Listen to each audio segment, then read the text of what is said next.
For this lesson, I'm working with the project file 0401 working with image files. And you can find that project file with the media associated with this lesson. Just double-click on the project file to open it in Premiere Pro. It's likely you'll want to incorporate still images and graphics in your projects. It's easy to work with this kind of material in Premiere Pro. Let's dive in and take a look. I'm going to the Media Browser panel, where I've already browsed in my storage to the media files associated with this project. But what I'm really interested in is this folder full of 1280 by 720 photos. I'm going to double-click to open up that folder, and let's choose one of these. I'll right-click on the photo I want and choose Import.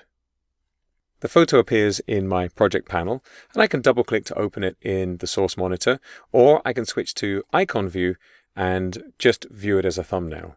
In any case, I'm going to drag this straight into my sequence. I'll put that at the end of the video clip. It's pretty short. I'm going to zoom in a little bit using the navigator at the bottom of the timeline panel. And I can see, looking at the bottom right corner of the source monitor, it's a 5-second clip. We're seeing here at 30 frames per second. This is 4 seconds and 29 frames. The last frame makes it 5. To change the duration that a still image plays for, you can click on the end of the clip and drag to any length you like. You'll notice, if I just hold on to the mouse button for a moment, I'm getting an indication of how much I'm adjusting the duration and what the new total duration will be. I'll just click to line up the playhead so we can see the image in our sequence. Now what we're looking at here is a regular still image. In fact, it's a JPEG. But if I go back to the media browser and go into my media files, I've got a multi-layer Photoshop document here that I'm going to import as well. When you import a Photoshop document, an additional dialog comes up. Up at the top, I can choose Import As, and if I choose Individual Layers, I can turn off and on the checkboxes for the layers that I want. I'm going to choose Merge All Layers and click OK. And there it is in the project panel. Once again, I can double-click to open it in the source monitor, and I can drag this into the timeline right after the existing photo. And there it is. I'm going to drag along a little bit in the sequence here to get a gap in the timeline and go back to the media browser and back into that 1280 by 720 folder.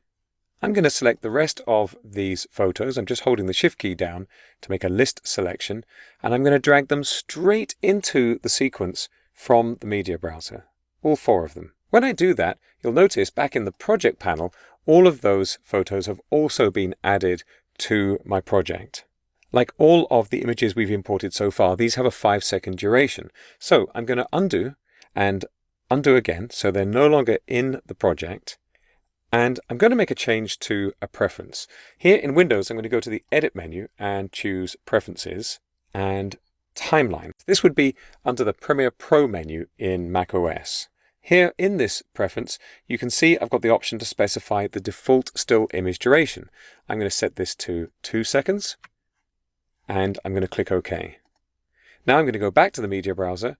I'm going to take those 4 images and pull them in again, and right away you can see they now have a 2-second duration.